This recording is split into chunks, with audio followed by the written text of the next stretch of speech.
सभी को नमस्कार। शुरुआत करते हैं भक्ति काल प्रश्न संख्या 301 से। सूफी प्रेमवाद की विशेषता है। सूफी प्रेमवाद की विशेषता है परमात्मा को स्त्री एवं स्वयं को पुरुष मानना।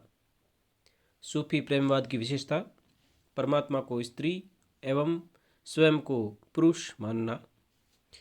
पद्मावत में कुल कितने सर्ग है? 57। जायसी का प्रिय अलंकार है हेतुप्रेक्षा। जायसी का प्रिय अलंकार हेतुप्रेक्षा अलंकार। तुलसीदास किस संप्रदाय से प्रभावित थे? श्री संप्रदाय। रामचरितमानस का प्रधान रस है। रामचरितमानस का प्रधान रस है शांत रस। भागवत में कौन सा रास है? भागवत में कौन सा रास है? शरद रास। जयदेव कृत गीत गोविंद में कौन सा रास है? बसंत रास। जयदेव कृत गीत गोविंद में कौन सा रास है? बसंत रास।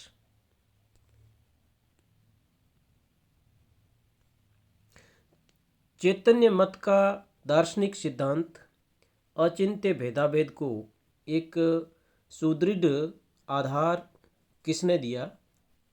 रूप गोस्वामी या जीव गोस्वामी ने। चैतन्य मत का दार्शनिक सिद्धांत अचिंत्य भेदाभेद को एक सुदृढ़ आधार किसने दिया? रूप गोस्वामी या जीव गोस्वामी ने।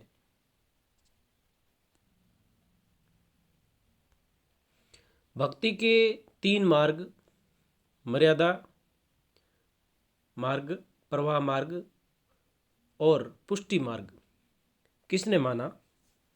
भक्ति के 3 मार्ग मर्यादा मार्ग, प्रवाह मार्ग और पुष्टि मार्ग किसने माना?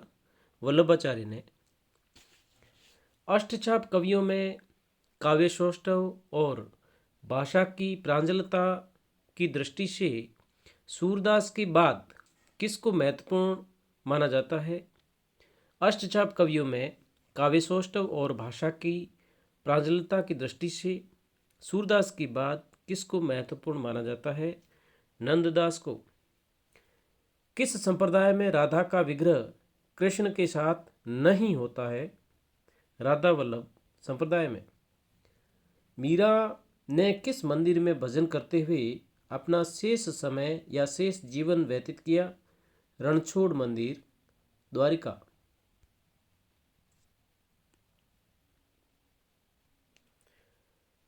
रसखान ने वल्लभ संप्रदाय के अंतर्गत किससे दीक्षा ली? विठलनाथ से। रसखान ने वल्लभ संप्रदाय के अंतर्गत किससे दीक्षा ली? विठलनाथ से। सर्वप्रथम किस आचार्य ने भक्ति पर एक वर्ग विशेष के एकाधिकार को समाप्त करने की घोषणा की थी? रामानुज ने। सर्वप्रथम किस आचार्य ने भक्ति पर एक वर्ग विशेष के एकाधिकार को समाप्त करने की घोषणा की थी? रामानुज ने। महाराष्ट्र में नाथ पंथ के समानांतर महानुभव संप्रदाय नामक निर्गुणोपासना या निर्गुणोपास संप्रदाय की स्थापना किसने की? चक्रधर ने। महाराष्ट्र में नाथ पंथ के समानांतर महानुभाव संप्रदाय नामक निर्गुणोपासक संप्रदाय की या निर्गुणोपास संप्रदाय की स्थापना किसने की? चक्रधर ने।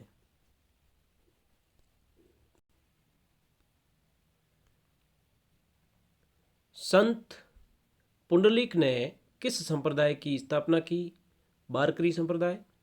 संत पुंडलिक ने किस संप्रदाय की स्थापना की? वारकरी संप्रदाय। कबीर का दार्शनिक चिंतन है अद्वैतवादी। कबीर का दार्शनिक चिंतन है अद्वैतवादी। कौन सा शासक दादू की वाणियों से अत्यधिक प्रभावित हुआ था? अकबर। कौन सा शासक दादू की वाणियों से अत्यधिक प्रभावित हुआ? अकबर। ईश्वरदास किस शासक के समकालीन थे? सिकंदर शाह। रसेश्वर दर्शन का उल्लेख किस ग्रंथ में मिलता है? रसेश्वर दर्शन का उल्लेख किस दर्शन ग्रंथ में मिलता है? सर्वदर्शन संग्रह में। रसेश्वर दर्शन का उल्लेख किस ग्रंथ में मिलता है? सर्वदर्शन संग्रह। तो ही छाड़ी अब मैं कित जाऊं, माई बाप सौंपा तुम ठाऊं, पंक्ति किसकी है? ईश्वरदास की सत्यवती कथा से ली गई है। तो ही छाड़ी अब मैं कित जाऊं, माई बाप सौंपा तुम ठाऊं, पंक्ति किसकी है? ईश्वरदास की सत्यवती कथा से।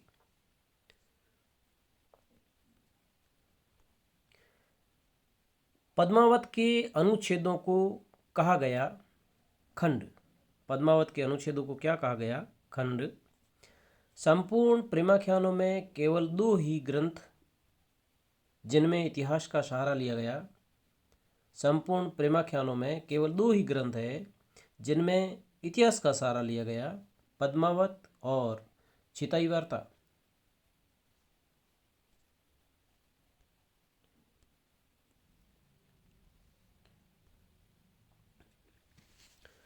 पद्मावत का कौन सा खंड हिंदी साहित्य की अनुपम निधि माना जाता है? पद्मावत का कौन सा खंड हिंदी साहित्य की अनुपम निधि माना जाता है? नागमती वियोग खंड। भक्ति के निमित्त विष्णु के स्थान पर कृष्ण का सगुण रूप सर्वप्रथम किसने प्रतिपादित किया? भक्ति के निमित्त विष्णु के स्थान पर कृष्ण का सगुण रूप सर्वप्रथम किसने प्रतिपादित किया? निम्बार्क ने। सूरदास की रचनाओं का सर्वप्रथम संपादन किस नाम से हुआ? महत्वपूर्ण प्रश्न है। सूरदास की रचनाओं का सर्वप्रथम संपादन किस नाम से हुआ? राग कल्पद्रुम, कलकत्ता 1841 ईस्वी में। सूरदास ने शूरसागर में कितने भ्रमर गीतों की रचना की? महत्वपूर्ण प्रश्न है। सूरदास ने शूरसागर में कितने भ्रमर गीतों की रचना की? 3। भ्रमर गीत परंपरा का मूल उद्गम स्थान भागवत का कौन सा स्कंद है? 10वां स्कंद। ये भी महत्वपूर्ण प्रश्न है। भ्रमर गीत परंपरा का मूल उद्गम स्थान भागवत का कौन सा स्कंद है? 10वां स्कंद।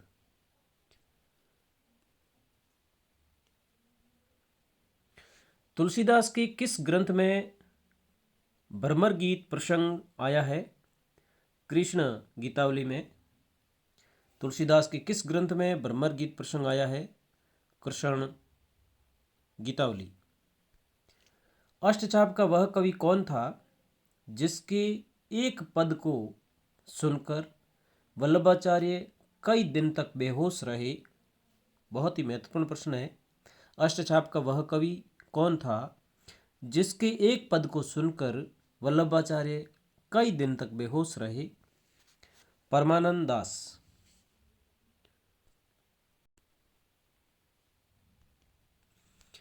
तुलसीदास द्वारा रचित कितने ग्रंथ प्रामाणिक माने जाते हैं? 12। रूपकों का बादशाह तुलसीदास।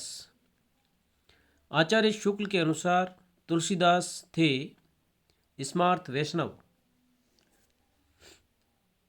दीर्घ दोहा अर्थ के आखर घोड़े माही, पंक्ति किसकी है? दीर्घ दोहा अर्थ के आखर घोड़े माही, पंक्ति किसकी है? रहीम। आलवार भक्तों में राम भक्ति का प्रथम कवि माना जाता है।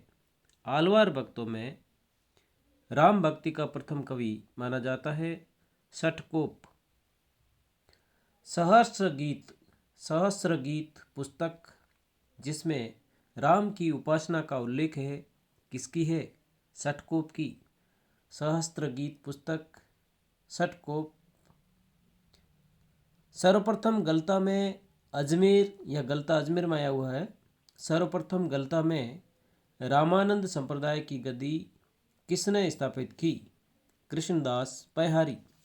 सर्वप्रथम गलता में रामानंद संप्रदाय की गद्दी किसने स्थापित की? कृष्णदास पैहारी।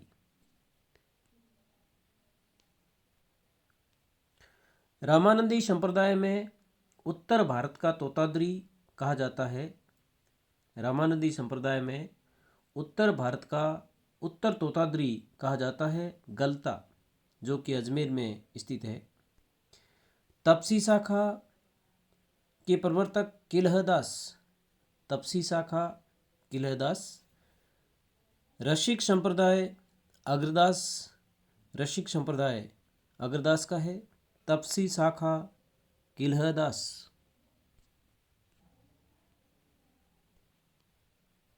रसिक संप्रदाय में अग्र अली अग्रदास। रसिक संप्रदाय में अग्र अली के नाम से जाने जाते हैं अग्रदास। तुलसी को कली काल का वाल्मीकि किसने कहा? महत्वपूर्ण प्रश्न है। तुलसी को कली काल का वाल्मीकि किसने कहा? यह प्रश्न पहले भी आया हुआ है, नाभादास ने। तुलसी को जातीय कवि किसने कहा? रामविलास शर्मा। तुलसी को मानस का हंस किसने कहा? अमृतलाल नागर। तुलसी को मानस का हंस किसने कहा? अमृतलाल नागर। तुलसीदास की गुरु परंपरा का क्रम। तुलसीदास की गुरु परंपरा का क्रम राघवानंद, रामानंद, अनंतानंद, नरहरयानंद। तुलसीदास क्रमशः राघवानंद, रामानंद, अनंतानंद, नरहरयानंद और तुलसीदास।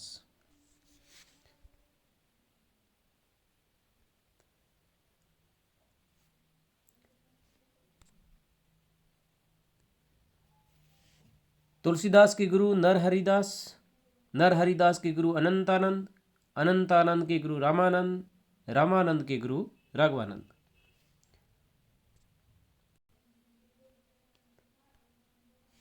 तुलसीदास की रचनाएं क्रमानुसार तुलसीदास की रचनाएं।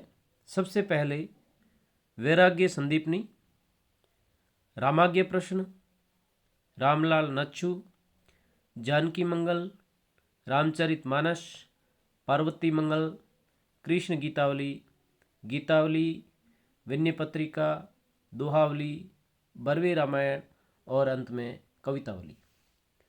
वैराग्य संदीपनी, रामाज्ञ प्रश्न, रामलाल नच्छू, रामलला नच्छू, जानकी मंगल, रामचरितमानस, पार्वती मंगल, कृष्ण गीतावली, गीतावली, विनय पत्रिका, दोहावली, बरवे रामायण, कवितावली। गौतम चंद्रिका पुस्तक किसकी है? गौतम चंद्रिका पुस्तक कृष्णदत्त मिश्र। गौतम चंद्रिका पुस्तक के लेखक कृष्णदत्त मिश्र।